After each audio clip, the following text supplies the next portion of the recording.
मुळात प्रचाराची सुरुवात होत असताना आम्ही या ठिकाणी 16 तारखेच्या विजय मिरवणूक कुठून जाणार हा मार्ग बघतोय। कारण प्रांजलताई राणे ह्या उमेदवार नसून उमेदवार सन्माननीय बाळासाहेब ठाकरेंच्या आशीर्वादाने राजसाहेब आणि उद्धव साहेबांनी दिलेला ठाकरे कुटुंबातला उमेदवार आहे। आणि मग महाराष्ट्र नगरची जनता, या जनतेला पूर्णपणे माहिती आहे की ठाकरे कुटुंबाची खऱ्या अर्थानं मुंबईला गरज आहे। आणि स्वातंत्र्याचा लढा आपण बघितला तर त्या लढ्यामध्ये देशाला स्वातंत्र्य कसं मिळालं त्यांना माहिती आहे।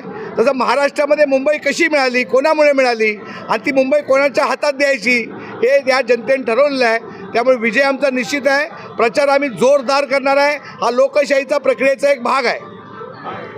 143 जनतेला मी एक आव्हान करणार की सर्वसामान्य जनतेवर एखादा अन्याय झाला तर सर्वप्रथम धावत येतो उद्धव साहेबांचा शिवसैनिक, सर्वप्रथम धावत येतो राजसाहेबांचा महाराष्ट्र सैनिक। त्यामुळे ही जनता विकास वगैरे होतच राहतो, शासकीय योजना येतच राहतात। माणसाच्या घरामध्ये शिवसैनिकांनी महाराष्ट्र सैनिकांनी एक मन तयार केलेलं आहे आणि त्या मनाचं रूपांतर मतामध्ये होणार आहे।